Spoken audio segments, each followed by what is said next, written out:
Здравейте! Изключително ми е приятно да ви представя адвокат Светлана Нейкова и адвокат Станислава Стоицева. Те ще бъдат лектори на предстоящото обучение, организирано от Академия Респонса, което ще се проведе на 20-21 август в курортен комплекс Свети Константин и Елена.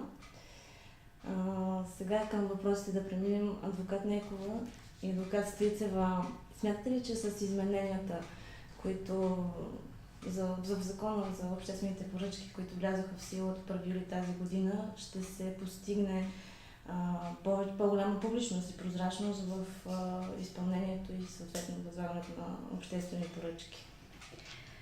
На практика това е целта на това изменение на закона, да се създаде повече прозрачност и публичност на самите обществени поръчки, може би за да се избегнат корупционни схеми. Начина, по който ще се обявяват, провеждат и ще се следи изпълнението на тези поръчки, позволява такава прозрачност, но не е ясно кое как ще действа на практика и дали тази цел ще бъде постигната. Това практиката ще покаже и бъдещето. Трябва да сме наясно, че закона е налице. Той влиза в сила, тези изменения влизат в сила на два етапа. Едните вече са в сила от 1 юли тази година, другите от 1 октомври 2014 година, но на практика нито към 1.7, нито към 1.10 ще има правилник по приложение на закона, защото служебно правителство ще има други приоритети и очевидно няма да се занимава с това. И това означава, че ще бъде трудно приложението на закона. Затова не можем да кажем дали тази цел за прозрачност и публичност и яснота по провеждането и изпълнението на обществените поръчки ще бъде постигнато, така както е залегнало в закона. Вие имате ли да кажете нещо? Не, присъединявам се изцяло към колежката. Какъв е вашият коментар относно това, тази възможност, която се дава на възложителите да изискват от участниците информация относно тяхното икономическо и финансово състояние към момента на възлагането? Тази промяна ще доведе до това повече фирми да имат възможност да участват в обществените поръчки, тъй като до този момент фирми, които имаха задължения към НАП, било за данъци, било за осигуровки, не можеха да участват.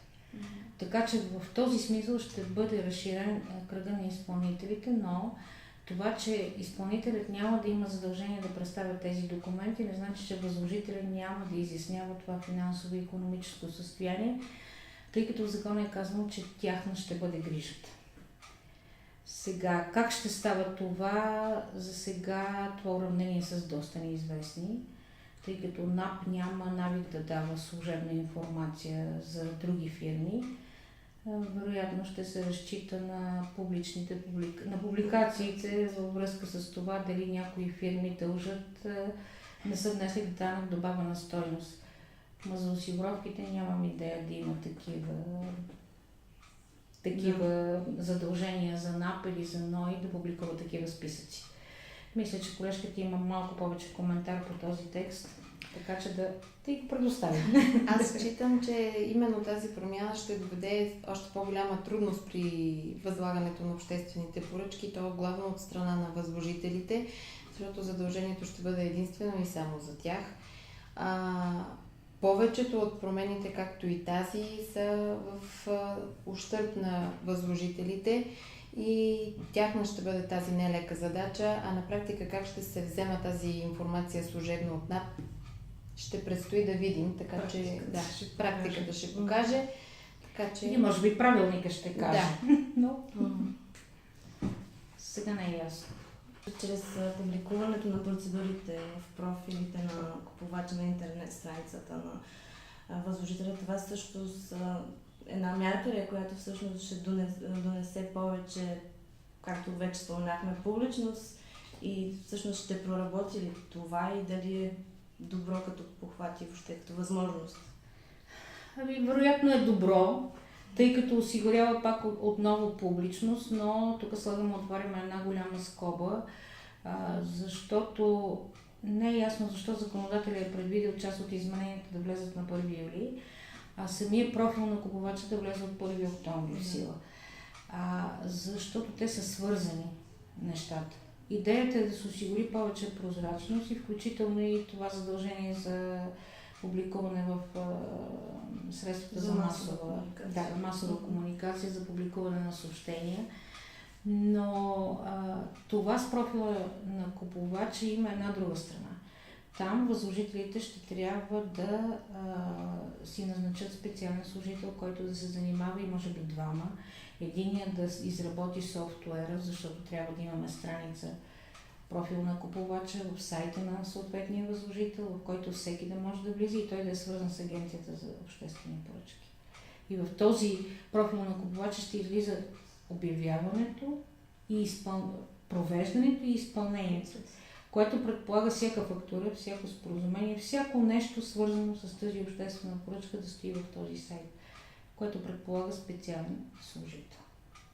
Разбира се, и профил на купувача поставя също много въпроси, които надяваме се да можем да изясним на самия семинар, така както ги виждаме ние и така както считаме, че трябва да работи, тълкувайки закона. Защото практика няма. Нали? Това трябва да е ясно. За момента практика няма. Други момент е, че с публикуването на всички процедури по възлагане на обществени поръчки в профила на купувача, контролните органи улеснена тяхната работа, защото ще могат да правят проверката чрез интернет страницата на съответния възложител, без да посещават възложителя. Седейки на бюрото си. Така че възложителите трябва да бъдат подготвени за тази проверка. Макар че Сметната палата няма да може да санкционира вече във връзка с провеждането на тези обществени поръчки, ако констатира нарушение. Но така или иначе всички контролни органи, финансовата агенция, Сметната палата, Агенцията за обществени поръчки и самите изпълнители ще могат да следят кой какво прави във връзка с обществените поръчки. И в тази връзка да задам следния въпрос. Как ще се промени според вас правомощията на Агенцията по обществени поръчки? Всъщност ще се увеличат ли те или напротив ще бъдат ограничени?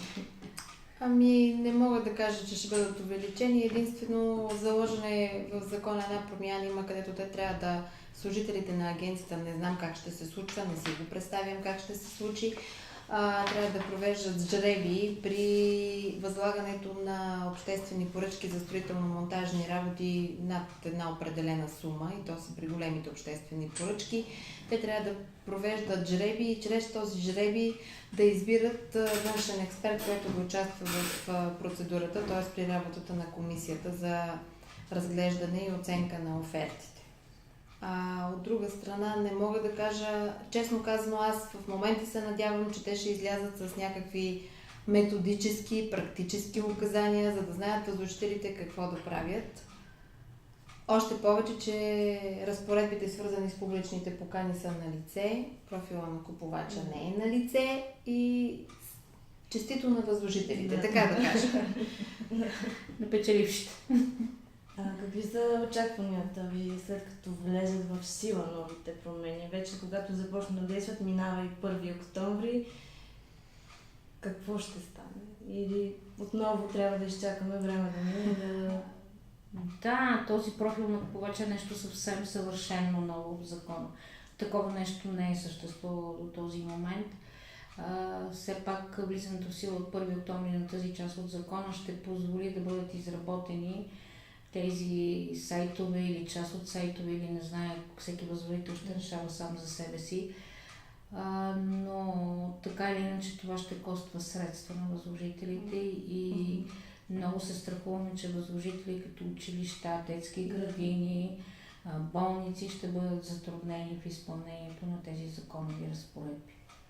Защото това си е един разход. И то според нас, съобразно измененията на закона за обществените поръчки, разходите за възложителите се увеличават. Което и няма как да бъдат покрити с самото провеждане на обществените поръчки, тези разходи. Даже напротив, Няма. документацията вече не се закупува. Документацията така че- вече не се и закупува, да. Нали, имаше някаква възможност да се закупува документацията и някакъв минимален разход да бъде възстановен, поне за хартия, мастило и така нататък. Сега и това няма да го бъде. Но ще видим. Всичко практиката ще покаже как ще се случи. Необходимо ли е според вас да се провежда такъв тип обучение, каквито следва да направи Академия Разпол, с цел да се информират и всъщност да се направи един по-професионален прочит на новите неща, които някои са влезли, други предстоят да влязат, и всъщност защото причината доста често е, че откриваме пропуски в прочита и неинформираността. Смятате ли, че тези тип обучения ще бъдат от полза за участниците? Според мен ще бъдат от полза, защото е добре да отидеш и да чуеш нещата как са променени и да ги чуеш като тълкуване от хора, които боравят с законите, а не да ги четеш сам. Според мен никой не е длъжен да може да разбира и да тълкува законите, защото понякога има скрити неща в текстовете на закона. И затова е необходимо да отидеш на такова учение и да чуеш кое е изменението, какво ти трябва да правиш. Дори ако кажем и друго яче, хората не обичат много да четат, а така като им кажеш първо, второ, трето, ще го запомнят. По този начин ще бъдат избегнати много грешки. И разбира се, с колегата Стоицева най-много разчитаме на този семинар да кажем на участниците какво на практика се случва вече, какви са пропуските и какви са практическите проблеми. Значи в никакъв случай не искаме да правим теоретичен семинар. По-скоро практически въпроси. Така че това е целта на семинара. Колегата Стоицева има много практика по въпроса и вече имаме наистина реални проблеми. Реални проблеми, които обаче ще споделим на семинара. Тук. Още по-важно е според мен и самата комуникация между участниците в семинара, защото всяка една процедура е сама по себе си, при всяка една процедура има въпроси и отговори и не винаги можем да си отговорим сами, така че обмена на опит е нещо много полезно както за нас, така и за участниците в семинар. Идеята ни е да направим практически семинар, не теоретичен. Разбира се, той ще бъде свързан с това, което е написано в закона. И като за финал да попитаме защо участниците, бъдещите участници на Академия Разпол да предпочитат вашия прочит на промените в закона за обществените поръчки. Първо, защото сме практикуващи юристи, имаме много опит в обществените поръчки и считаме, че ще бъдем полезни точно заради това. Защото ако четем само закон и тълкуваме закона, едва ли и участниците ще бъдат доволни. Считам, че разбира се, то трябва да се търси мнението на практикуващите юристи и при написване на закона, но това за сега не се случва. Нека поне да имаме практиката приложена на семинара и всъщност това да бъде ползата за участниците.